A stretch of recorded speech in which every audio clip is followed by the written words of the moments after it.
Good afternoon mga kabeng-beng. So, meron na naman po tayong susubukang unit ngayon. So, isang mapagpalang hapon sa ating lahat. So, time check, 5:05 PM ng hapon.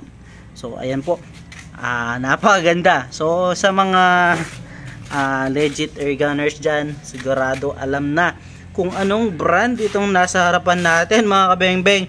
So, ito po ay manlapat long tank hammer type or frame type na CO2. CO2 lang po yan mga kabeng-beng, pero napakaganda, solid.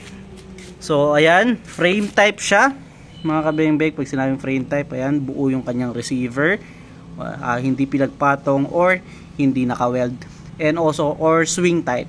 Pag sinabing swing type, ayan po, dahil nagsaswing siya. So sa mga nagtatanong sa nilalagyan ng bala to, dito po, ayan. So may mga nagtatanong, sir, saan nilalagyan po ng bala yan?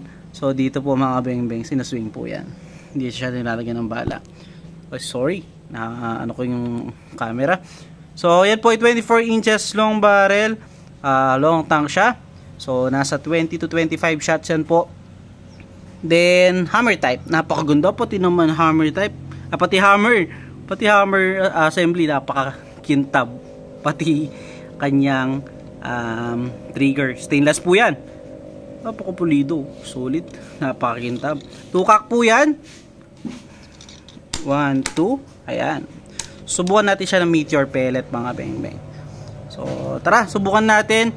So ito po ay unit ni Ma'am Melissa Bautista. Shoutout po sa inyo na taga Tarlac. Napakaganda, Ma'am Melissa Bautista. Ayan po. So tara, subukan natin yung quality at accuracy ng unit ni Ma'am Melissa. So ayan, pag sinabing manlapat, quality. So ayan po, ilalagay na natin ang ating camera sa ating side cam mount. So gagamitan pala natin siya, hindi po pala Meteor yung ating gagamitin, Astro 18 po pala.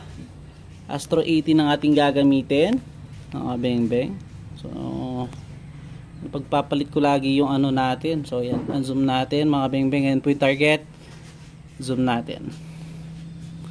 So ayan,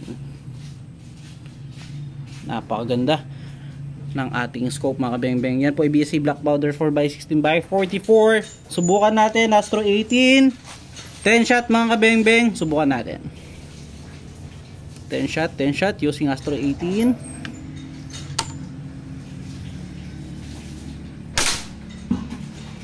So yun, hitting higher tayo.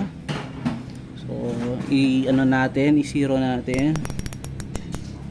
So yan, second shot using Astro 18 pellets, pellet to pellet po mga kabeng-beng. Napakagandang tumama. Third shot, hey, napakagandang tumama talaga. Fourth shot, fifth shot, panglima. So medyo masikip to, baka mag flyer to, pero di ako sigurado. Pero yon, maganda pa rin mga kabeng-beng. So unresized, unsorted, straight from the box, Astro 18 pellets po ang ating gamit. So yun, hindi natin maiiwasan talaga may magiging flyer, pero mga kabeng-beng, hindi malayo yung ating mga flyer. So Astro 18 po yung ating gamit. Naka-anim na tayo. So apat pa, gawin natin 10 shot.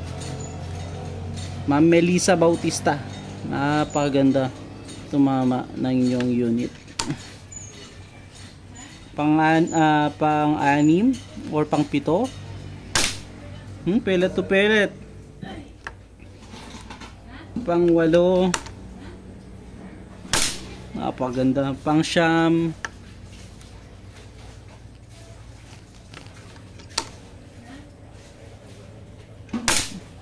paganda tuma, at pang 10. So ayan po, 10 shots pang kabeng-beng in one hole using Astro 18 pellets. Napakagandang tumama, sir. Hay, CO2 lang po yan, ha. Talagang manlapat lang ang malakas. So nakaka 10 shots na tayo, pero tignan mo mga kabeng-beng, consistent pa rin yung putok niya. So try pa natin ng 5. Try pa natin ng 5 banda dito naman. 5 shots pa. So yun. 5 shot pa mga kabeng-beng. Pwede pa to.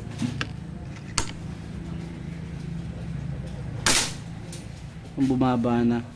So kanina nagsisiro kasi ako, so nakasiguro nasa 25 shots na rin ginamit ko dito. So yun mga kabeng-beng, napakaganda talaga. Wala akong masabi.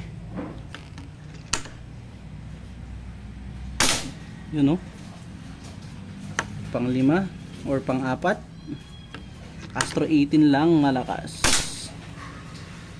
At taas na lang.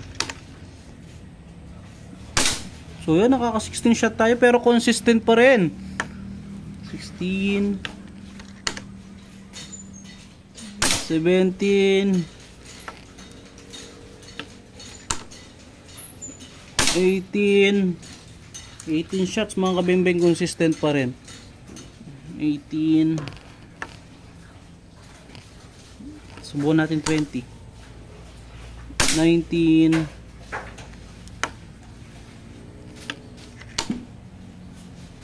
20. So yan, 10 shot, napakaganda tumama. So yun po Ma'am Melissa Bautista, napakaganda tumama ng inyong unit. So ayan po. So solid. So salamat po mga kabeng-beng. So tara tignan natin, lapitan natin yung naging groupings. So ayan po yung unit, wala pong daya yan. Ayan po, straight from the camera.